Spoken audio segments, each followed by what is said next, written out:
bayobozi b'inzego zitandukanye z'igihugu cyacu, inshuti z'u Rwanda, abanyarwanda mwese, mbanje kubasuhuza. Uyu ni umwaka wa kabiri dusoje duhanganye n'icyorezo cya COVID-19. Byadusabye kwiga vuba nk'igihugu kugira ngo tumenye guhangana n'ibibazo bishya byatewe n'iki cyorezo uko cyagiye gihinduka. Icyakora twashoboye gutera intambwe nziza kandi igihugu cyacu gihagaze neza. Ndagira ngo nshimire abanyarwanda twese kubwo gukomeza gukora cyane no gukomera ku iterambere n'imibereho myiza byacu n'iby'igihugu cyacu, cyane cyane muri ibi bihe bitoroshye. Muri uyu mwaka u Rwanda rwahanganye n'ibibazo byinshi birimo ibyo mu nzego z'ubuzima, ubukungu n'umutekano. Bumwe mu buryo bw'ingenzi twifashishije mu kurinda abanyarwanda ni ugukingira igihugu cyose urukingo rwa COVID-19. Kugeza ubu 80% by'abaturage bacu guhera ku bafite imyaka 12 kuzamura bahawe nibura urukingo rumwe. Turashimira ababigizemo uruhare bose, harimo n'abafatanyabikorwa baduhaye inkingo n'izindi nkunga. Uko dukomeza gutera intambwe tujya imbere, tugomba kurushaho kwigira kandi tukitegura guhangana n'icyashaka kuduhungabanya.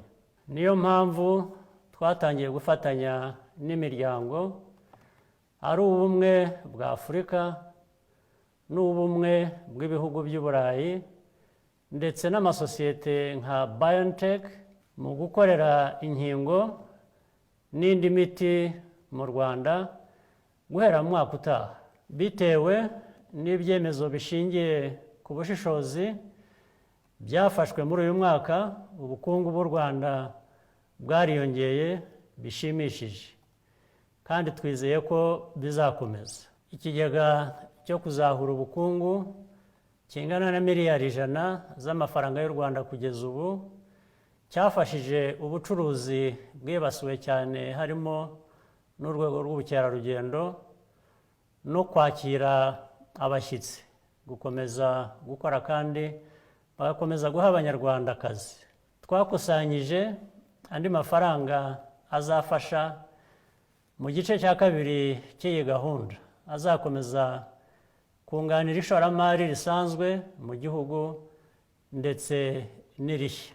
Ndagira ngo nshimire abasora bakomeje kugira uruhare mu iterambere ry'ubukungu bw'u Rwanda. Nubwo hari icyorezo COVID-19 yashimangiye isano hagati y'ikoranabuhanga n'iterambere ry'ubukungu.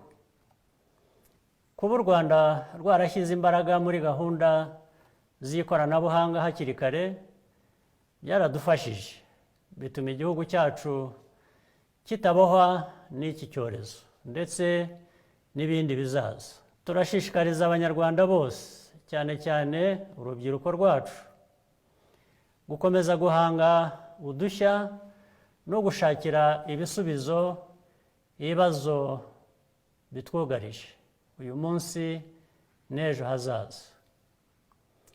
Nyuma yo gufunga kenshi amashuri hirya no hino mu Rwanda, yongeye gufungura kandi yakomeje no gukora mu gice kinini cy'uyu mwaka. Abanyeshuri bashoboye gukora ibizamini bya leta igihe ibintu byose byari bigifunze no kwimukira mu cyiciro gikurikiraho cy'amasomo yabo. Amatora y'inzego z'ibanze yarabaye nyuma yo gusubikwa. Ubu duteze byinshi ku bayobozi batowe. Icy'ingenzi cyane cyane muri byo ni ukunoza imitangire ya serivisi ku baturage. Urwego rw'ubuhinzi rukomeje kuba ingenzi, aho rwatanze umusanzu wa 25% ku bukungu bw'igihugu muri 2021.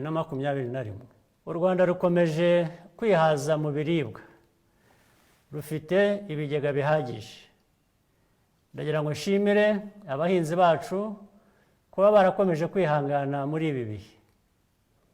Nubwo hakiri ibibazo byinshi mu ngendo no guteranira hamwe, u Rwanda rwashoboye kwakira ibirori by'ingenzi muri uyu mwaka, harimo n'irushanwa nyafurika rya Basketball Africa League ryari ribaye ku nshuro ya mbere, ndetse n'inama zikomeye. Igituma dukomeza kugera ku iterambere ry'u Rwanda ni ubufatanye buhamye dufitanye n'abafatanyabikorwa, byaba ibigo cyangwa ibihugu. Kwishyira hamwe, byaba mu karere cyangwa ku mugabane wa Afurika, bikomeje kuba ku isonga muri gahunda zacu. Dukomeje gushimangira umubano w'igihugu cyacu n'ibindi bihugu byo mu karere turimo, ndetse no hanze yako, tunashakisha ibindi bishya byatubyarira inyungu twese.